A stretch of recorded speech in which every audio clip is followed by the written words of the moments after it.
Chapter 21 At the Tennis.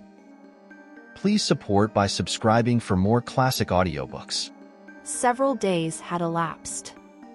Catherine had been for a walk by herself one morning and came back to find Lennox grinning at her expectantly. Your young man has been ringing you up, Catherine. Who do you call my young man? A new one, Rufus Van Alden's secretary. You seem to have made rather an impression there. You are becoming a serious breaker of hearts, Catherine.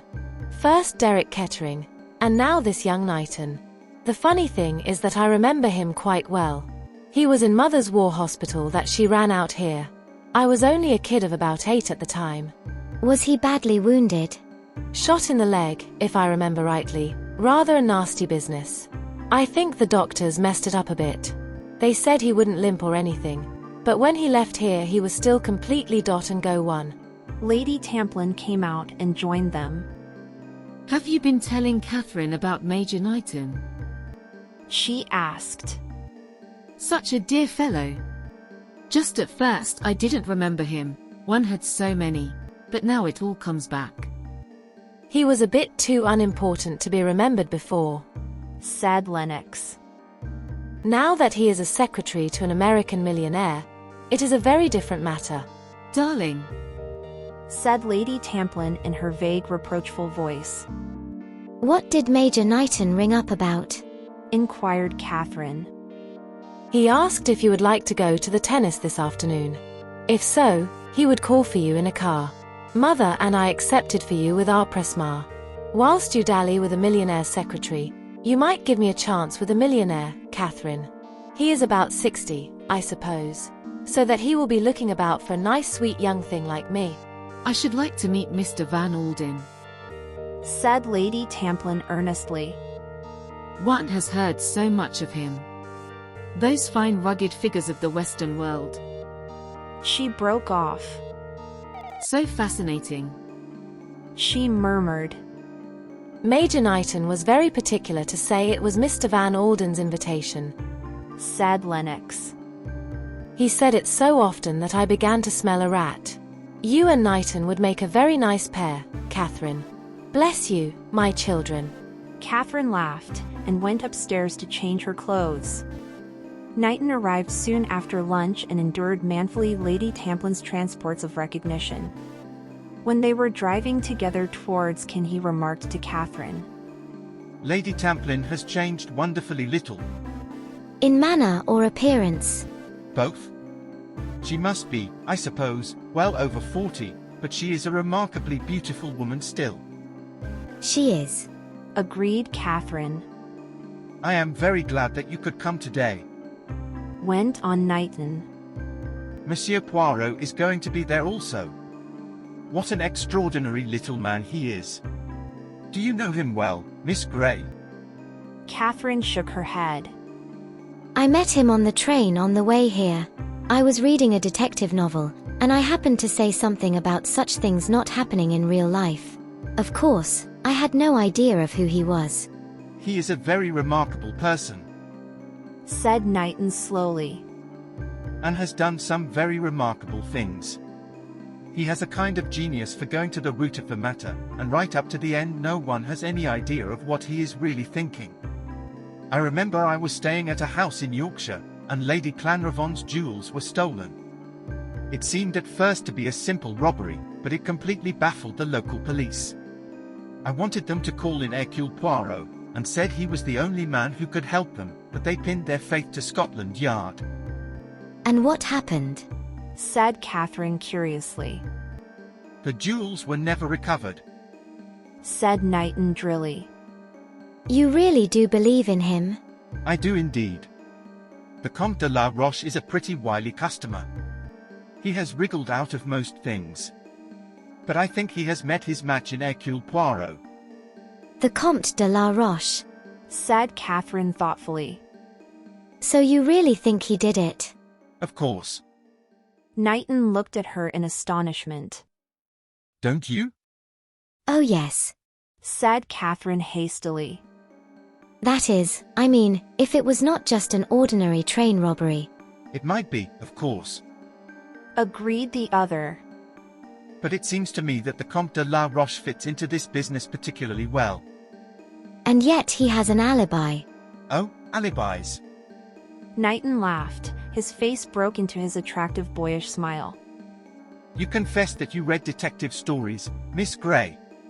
You must know that anyone who has a perfect alibi is always open to grave suspicion. Do you think that real life is like that? Asked Catherine, smiling. Why not? Fiction is founded on fact. But is rather superior to it. Suggested Catherine. Perhaps. Anyway, if I was a criminal, I should not like to have Hercule Poirot on my track. No more should I. Said Catherine, and laughed. They were met on arrival by Poirot. As the day was warm, he was attired in a white duck suit with a white camellia in his buttonhole. Bonjour, mademoiselle. Said Poirot. I look very English, do I not? You look wonderful. Said Catherine tactfully. You mock yourself at me. Said Poirot genially. But no matter. Papa Poirot, he always laughs the last. Where is Mr. Van Alden? Asked Knighton. He will meet us at our seats. To tell you the truth, my friend, he is not too well pleased with me. Oh, those Americans, the repose, the calm, they know it not. Mr. Van Alden, he would that I fly myself in the pursuit of criminals through all the byways of Nice. I should have thought myself that it would not have been a bad plan. Observed Knighton. You are wrong. Said Poirot.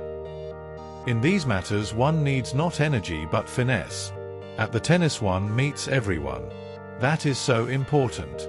Ah, there is Mr. Kettering. Derek came abruptly up to them. He looked reckless and angry, as though something had arisen to upset him. He and Knighton greeted each other with some frigidity. Poirot alone seemed unconscious of any sense of strain, and chatted pleasantly in a laudable attempt to put everyone at their ease. He paid little compliments. It is amazing, Monsieur Kettering, how well you speak the French. He observed. So well that you could be taken for a Frenchman if you chose. That is a very rare accomplishment among Englishmen. I wish I did. Said Catherine. I am only too well aware that my French is of a painfully British order. They reached their seats and sat down, and almost immediately Knighton perceived his employer signaling to him from the other end of the court, and went off to speak to him. Me, I approve of that young man. Said Poirot, sending a beaming smile after the departing secretary. And you, mademoiselle. I like him very much. And you, Monsieur Kettering. Some quick rejoinder was springing to Derek's lips, but he checked it as though something in the little Belgian's twinkling eyes had made him suddenly alert. He spoke carefully, choosing his words. Knighton is a very good fellow. He said. Just for a moment Catherine fancied that Poirot looked disappointed. He is a great admirer of yours, Monsieur Poirot. She said, and she related some of the things that Knighton had said. It amused her to see the little man plume himself like a bird, thrusting out his chest, and assuming an air of mock modesty that would have deceived no one. That reminds me, mademoiselle. He said suddenly. I have a little matter of business I have to speak to you about. When you were sitting talking to that poor lady in the train, I think you must have dropped a cigarette case. Catherine looked rather astonished. I don't think so. She said. Poirot drew from his pocket a cigarette case of soft blue leather, with the initial K on it in gold. No, that is not mine. Catherine said. Ah, 1,000 apologies. It was doubtless Madame's own. K, of course, stands for Kettering. We were doubtful, because she had another cigarette case in her bag, and it seemed odd that she should have two. He turned to Derek suddenly. You do not know, I suppose, whether this was your wife's case or not. Derek seemed momentarily taken aback. He stammered a little in his reply. I don't know. I suppose so. It is not yours by any chance. Certainly not. If it were mine, it would hardly have been in my wife's possession. Poirot looked more ingenuous and childlike than ever. I thought perhaps you might have dropped it when you were in your wife's compartment. He explained guilelessly. I never was there. I have already told the police that 12 times. 1,000 pardons. Said Poirot, with his most apologetic air. It was Mademoiselle here who mentioned having seen you going in. He stopped with an air of embarrassment. Catherine looked at Derek. His face had gone rather white, but perhaps that was her fancy. His laugh, when it came, was natural enough. You made a mistake, Miss Gray. He said easily. From what the police have told me, I gather that my own compartment was only a door or two away from that of my wife's, though I never suspected the fact at the time. You must have seen me going into my own compartment. He got up quickly as he saw Van Aldine and Knighton approaching. I'm going to leave you now. He announced. I can't stand my father-in-law at any price. Van Aldine greeted Catherine very courteously, but was clearly in a bad humor. You seem fond of watching tennis, Monsieur Poirot. He growled. It is a pleasure to me, yes. Replied Poirot placidly. It is as well you are in France. Said Van Aldine. We are made of sterner stuff in the States. Business comes before pleasure there. Poirot did not take offense. Indeed, he smiled gently and confidingly at the irate millionaire. Do not enrage yourself, I beg of you. Everyone his own methods. Me, I have always found it a delightful and pleasing idea to combine business and pleasure together. He glanced at the other two. They were deep in conversation, absorbed in each other. Poirot nodded his head in satisfaction and then leant towards the millionaire, lowering his voice as he did so.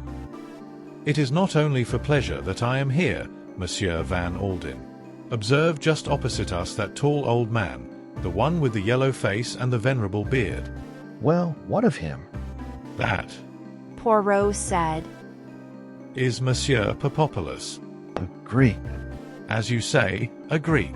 He is a dealer in antiques of worldwide reputation.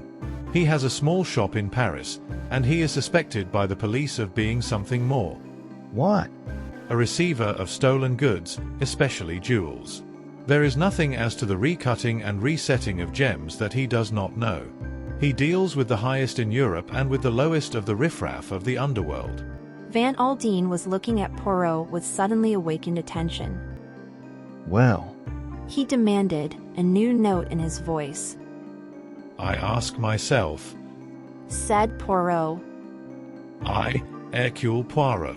He thumped himself dramatically on the chest. Ask myself, why is Monsieur Popopoulos suddenly come to Nice? Van Aldine was impressed.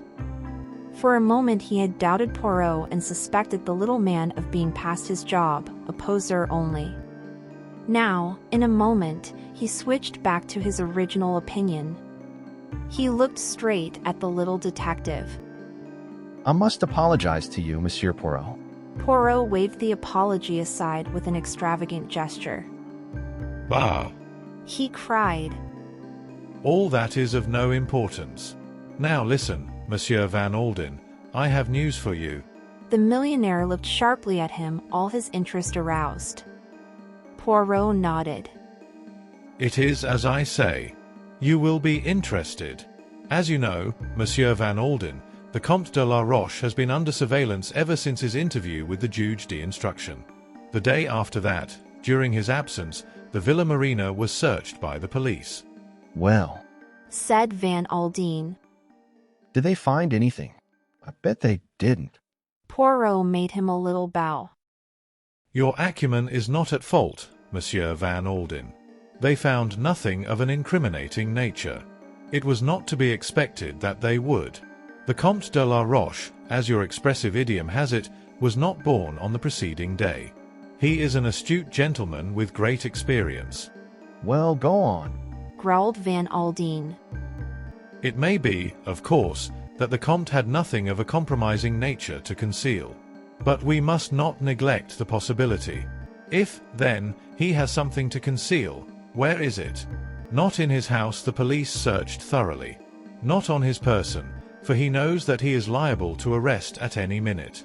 There remains his car. As I say, he was under surveillance. He was followed on that day to Monte Carlo. From there he went by road to Mentone, driving himself. His car is a very powerful one. It outdistanced his pursuers, and for about a quarter of an hour they completely lost sight of him. And during that time, you think he concealed something by the roadside? Asked Van Aldine, keenly interested. By the roadside? No. Canist pas pratique. But listen now, I have made a little suggestion to Monsieur Carriage. He is graciously pleased to approve of it. In each bureau de poste in the neighborhood it has been seen to that there is someone who knows the Comte de la Roche by sight. Because, you see, messrs, the best way of hiding a thing is by sending it away by the post. Well, Demanded Van Aldine. His face was keenly alight with interest and expectation. Well, voila. With a dramatic flourish, Poirot drew out from his pocket a loosely wrapped brown paper package from which the string had been removed. During that quarter of an hour's interval, our good gentleman mailed this. the address? Asked the other sharply. Poirot nodded his head. Might have told us something, but unfortunately it does not. The package was addressed to one of these little newspaper shops in Paris where letters and parcels are kept until called for on payment of a small commission. Yes, but what is inside? Demanded Van Aldine impatiently. Poirot unwrapped the brown paper and disclosed a square cardboard box. He looked round him. It is a good moment.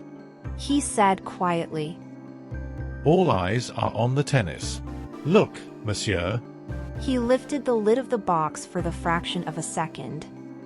An exclamation of utter astonishment came from the millionaire. His face turned as white as chalk. My God. He breathed. The rubies. He sat for a minute as though dazed. Poirot restored the box to his pocket and beamed placidly. Then suddenly the millionaire seemed to come out of his trance. He leaned across to Poirot and wrung his hand so heartily that the little man winced with pain. This is great. Said Van Aldine. Great. You are the goods, Monsieur Poirot. Once and for all, you are the goods. It is nothing. Said Poirot modestly. Order, method, being prepared for eventualities beforehand, that is all there is to it. And now I suppose the Comte de la Roche has been arrested? Continued Van Aldine eagerly. No. Said Poirot. A look of utter astonishment came over Van Aldine's face. But why? What more do you want? The Comte's alibi is still unshaken. But that is nonsense. Yes.